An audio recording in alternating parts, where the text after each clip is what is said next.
নমস্কার বন্ধুরা, তো আশা করছি তোমরা সব ভালো এবং সুস্থ আছো। তো আরেকটা নতুন ভিডিও তোমাদেরকে স্বাগত। তো আজকে ভিডিওটা খুবই গুরুত্বপূর্ণ হতে চলেছে। তো আজ থেকে একটা নতুন একটা সিরিজ আমরা শুরু করতে চলেছি।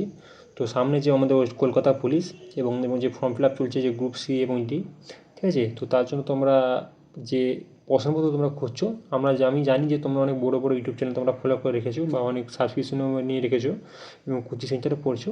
তো আমি চাই তোমাদের কাছ থেকে প্রায় 10 মিনিট চাই। তো এখানে আমি টপ লেভেলে কিছু কোশ্চেন তোমাদের জন্য এনেছি, ঠিক আছে। তো আমাদের ভিডিও কোয়ালিটি খারাপ হতে পারে, কিন্তু আমাদের কোশ্চেন কোয়ালিটি অনেক ভালো।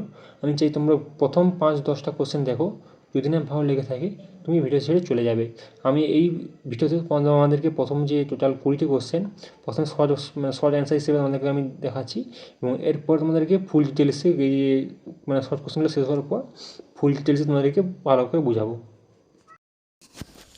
তো ঠিক আছে, তো আমরা পার্টটা শুরু করছি। তো প্রথমে তোমাদেরকে বলে দিচ্ছি যে এই যে শর্ট কোশ্চেনগুলো তোমরা এই কোশ্চেন দিতে পারছো, ঠিক আছে। তো এগুলো প্রথমে তোমাদেরকে আমি শর্টকাটে বুঝিয়ে দিচ্ছি, ঠিক আছে। তো এই যে টোটাল 20টা কোশ্চেন আছে, এই 20টা কোশ্চেন শেষ হওয়ার পর তোমাদেরকে আমি এই একটা কোশ্চেনের ফুল ডিটেলস, ঠিক আছে, অল ডিটেলস, মানে 1 লাইন 2 লাইন 3 লাইন দিয়ে যতটা তোমাদের ভালো করে বুঝাতে পারি, ঠিক আছে, তোমাদেরকে আমি বুঝাবো। আমি তোমাদের গ্যারান্টি দিচ্ছি তোমরা একটুক্ষণ ভিডিওটা তোমরা মনোযোগ সহকারে দেখো। আমাদের ভিডিওর কোয়ালিটি খারাপ হতে পারে, কিন্তু কোশ্চেন কোয়ালিটি একদম খারাপ নয়, ঠিক আছে। তো আশা করছি তোমাদেরকে ভালো লাগবে, ঠিক আছে। তো প্রথম দেখি, অক্সিজেন গ্যাসকে ফায়ার এয়ার দিয়েছিলেন কোন রাসায়নিকবিদ?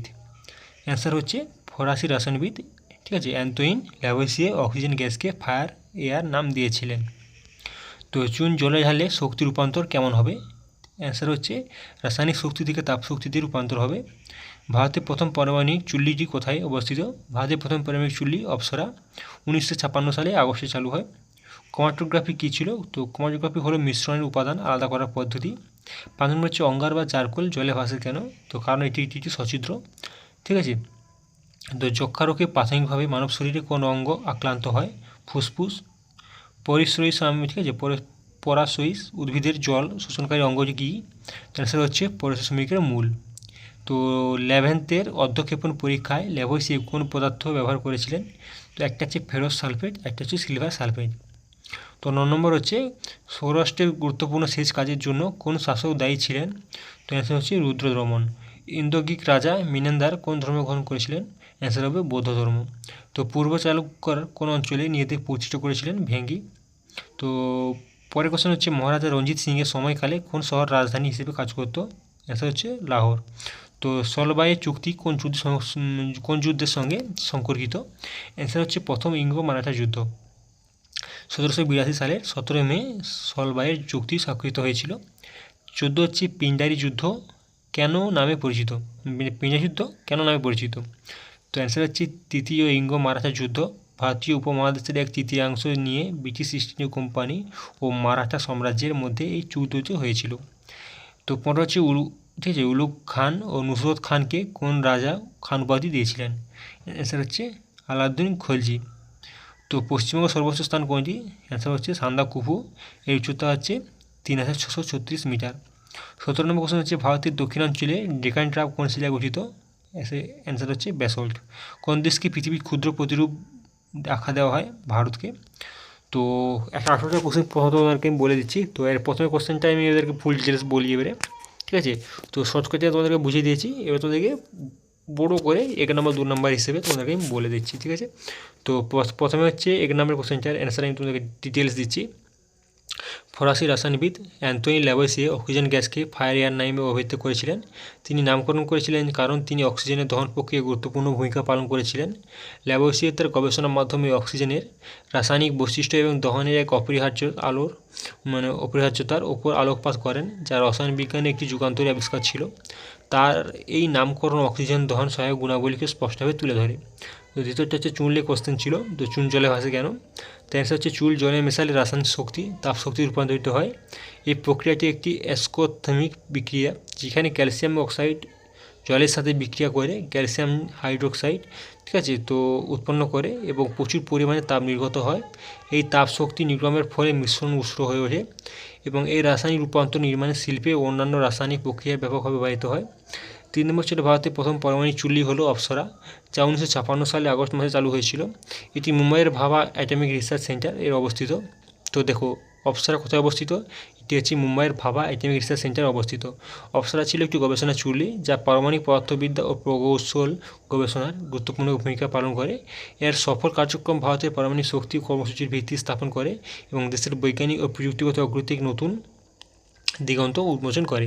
4 নম্বর হচ্ছে ক্রোমাটোগ্রাফি হলো বিস্ফোরণীয় উপাদানগুলিকে পৃথক করার পদ্ধতি একটি পদ্ধতি। এই কৌশলটি বিভিন্ন পদার্থের ভৌত ও রাসায়নিক বৈশিষ্ট্য পার্থক্যের উপর ভিত্তি করে কাজ করে, যেমন শোষণ ক্ষমতা, দ্রাব্যতা ও আনুমানিক আকার।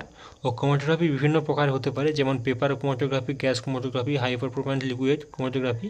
এটি রসায়ন, জীববিজ্ঞান, ওষুধ ও পরিবেশ বিজ্ঞানী বিশ্লেষণ কাজে ব্যবহৃত হয়। তো অঙ্গার বা চারকোল জলের ভাষায় কোনো কোশ্চেনটি ছিল। তো চারকোল কাঠ ও অন্য জৈব পদার্থকে অক্সিজেনের অনুপস্থিত উচ্চ তাপমাত্রা উত্তপ্ত করে তৈরি করা হয়, যা পাইরোলাইসিস নামে একটি পরিচিত। ঠিক আছে, পাইরোলাইসিস। ঠিক আছে, এই প্রক্রিয়ার ফলে চারকোলের মধ্যে অসংখ্য ক্ষুদ্র ক্ষুদ্র ছিদ্র তৈরি হয়। এই ছিদ্রগুলির মধ্যে বায়ু আটকে থাকে, যা চারকোলের সামগ্রিক ঘনত্বকে জলের ঘনত্বের চেয়ে কম করে তোলে, ফলে এটি জলে ভাসে। 6 নম্বর হচ্ছে যক্ষা রোগে প্রাথমিকভাবে মানব শরীরে ফুসফুস আক্রান্ত হয়। যক্ষা একটি সংক্রামক রোগ যা মাইক্রোব্যাক্টের টিউবারকুলোসিস নামে একটি ব্যাকটেরিয়ার কারণে ঘটে। এই ব্যাকটেরিয়া সাধারণত শ্বাস প্রশ্বাসের মধ্যে ফুসফুসে প্রবেশ করে সেখানে সংক্রমণ ঘটায়। যদিও যক্ষা শরীরের অন্য অঙ্গকে প্রভাবিত করতে পারে, তবে ফুসফুসই এর প্রধান লক্ষ্যস্থল। ফুসফুসের যক্ষা লক্ষণগুলির মধ্যে রয়েছে দীর্ঘস্থায়ী কাশি, জ্বর, ওজন হ্রাস, বুকে ব্যথা। 7 নম্বর হচ্ছে ঠিক আছে, পরাশরী উদ্ভিদের জল শোষণকারী অঙ্গ হলো পরিযায়ী মূল। তো এই বিশেষ ধরনের মূলগুলি বায়ুমণ্ডল থেকে সরাসরি আর্দ্রতা শোষণ করতে সক্ষম। ঠিক আছে, এই উদ্ভিদ যেমন অর্কিড সাধারণত অন্য গাছের উপর জন্মায়, কিন্তু তাদের থেকে পুষ্টি গ্রহণ করে না। তাদের পরাশরী মূলগুলি, যা ভিলামেন নামে পরিচিত, স্পঞ্জের মতো কাজ করে। বৃষ্টির জল ও বায়ুমণ্ডলে আর্দ্রতা শোষণ করে উদ্ভিদের প্রয়োজনীয় জল সরবরাহ করে। 8 নম্বর হচ্ছে ল্যাভেলটি অধ্যক্ষেপণ। পরীক্ষায় ল্যাবরেটরি ফেরাস সালফাইড ও সিলভার সালফাইড ব্যবহার করেন। এই পরীক্ষাটি রাসায়নিক বিক্রিয়া পদার্থের ভর সংরক্ষণ নীতি প্রদর্শনের জন্য গুরুত্বপূর্ণ ছিল। ল্যাভোসিয়ে তার গবেষণার মাধ্যমে প্রমাণ করেছে এটি কি রাসায়নিক বিক্রিয়ায় অংশগ্রহণকারী ও বিকারকগুলির মোট ভর ও বিক্রিয়ার পর উৎপন্ন উৎপাদনগুলির মোট ভরের সমান থাকে। তো সৌরাষ্ট্রের গুরুত্বপূর্ণ সেচ কাজের ঠিক আছে জন্য শাসক রুদ্রমন দায়ী ছিলেন। রুদ্রমন ছিলেন পশ্চিম ঠিক আছে তো খণ্ডপতির এক শক্তিশালী শাসক। তিনি 2য় শতাব্দীতে রাজত্ব করেছিলেন। তার শাসনকালে তিনি সুদর্শনা হ্রদের বাঁধ মেরামত করেন এবং পুনর্গঠনের জন্য গুরুত্বপূর্ণ পদক্ষেপ নিয়েছিলেন, যা সৌরাষ্ট্র অঞ্চলে কৃষিকাজের জল সরবরাহের জন্য একটি অপরিহার্য ছিল। এই কাজটি তাদের প্রজাদের কল্যাণের প্রতি অঙ্গীকারের প্রমাণ। 10 নম্বর হচ্ছে গ্রিক রাজা মিলান্দার বৌদ্ধ ধর্ম গ্রহণ করেছিলেন। মিলান্দার, যিনি মিলন্দ নামে পরিচিত ছিলেন, একজন উল্লেখযোগ্য ইন্দ্র গ্রিক শাসক ছিলেন, যিনি খ্রিস্টপূর্ব 2য় শতাব্দীতে রাজত্ব করেছিলেন। তিনি বৌদ্ধ পণ্ডিত নাগসেনের সাথে দার্শনিক আলোচনায় লিপ্ত হন, যা মিলন পণ্হ নামে বৌদ্ধ গ্রন্থে লিপিবদ্ধ আছে। এই আলোচনার ফলস্বরূপ মিলান্দের বৌদ্ধ ধর্মের প্রতি আকৃষ্ট হয় এবং শেষ পর্যন্ত এই ধর্মটি গ্রহণ করে। 11 নম্বর কোশ্চেনে পূর্ব চালুক্যরা ভেঙ্গি নামক প্রদেশে নিজেদের পরিচিত করেছিলেন। পূর্ব চালুক্য রাজবংশ 7ম থেকে 11দশ শতাব্দী পর্যন্ত দক্ষিণ ভারতের একটি গুরুত্বপূর্ণ শক্তি ছিল। তারা পশ্চিম চালুক্যদের থেকে বিচ্ছিন্ন হয়ে ভেঙ্গি অঞ্চলে একটি স্বাধীন রাজ্য প্রতিষ্ঠা করে। ভেঙ্গি ছিল তাদের রাজধানী এবং এই অঞ্চল থেকে তাদের শাসনকার্য পরিচালনা করত, যা দক্ষিণ ভারতের রাজনৈতিক ও সাংস্কৃতিক ইতিহাসের একটি গুরুত্বপূর্ণ অধ্যায়। মহারাজা রঞ্জিত সিংয়ের সময়কালে লাহোর শহর রাজধানী হিসেবে কাজ করত। রঞ্জিত সিং ছিলেন শিখ সাম্রাজ্যের প্রতিষ্ঠাতা এবং একজন অনন্ত শক্তিশালী শাসক। তিনি 19বিংশ শতাব্দীর প্রথম দিকে পাঞ্জাব শাসন করেছিলেন। তার শাসনকালে লাহোর ছিল শিখ সাম্রাজ্যের রাজনৈতিক, অর্থনৈতিক, সাংস্কৃতিক কেন্দ্র। তিনি লাহোরকে একটি সমৃদ্ধশালী ও সুরক্ষিত শহরে রূপান্তরিত করেছিলেন, যা তার সাম্রাজ্যের গৌরব উত্তোলিত করে। ঠিক আছে, 13 হচ্ছে সলবাইয়ের চুক্তি, প্রথম ইঙ্গো মারাঠা যুদ্ধের সঙ্গে সংঘটিত, যা 1782 সালে 17 মে স্বাক্ষরিত হয়েছিল। এই চুক্তি ব্রিটিশ ইস্ট ইন্ডিয়া কোম্পানি এবং মারাঠা সাম্রাজ্যের মধ্যে দীর্ঘস্থায়ী সংঘাতের অবসান ঘটায়।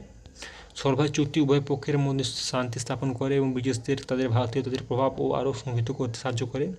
এই চুক্তিটি ভারতীয় ইতিহাসে একটি গুরুত্বপূর্ণ মাইলফলক হিসেবে বিবেচিত হয়।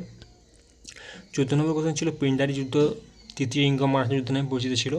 এই যুদ্ধ ব্রিটিশ ইস্ট ইন্ডিয়া কোম্পানি এবং মারাঠা সাম্রাজ্যের মধ্যে ভারতীয় উপমহাদেশের 1/3 অঞ্চল নিয়ে গঠিত।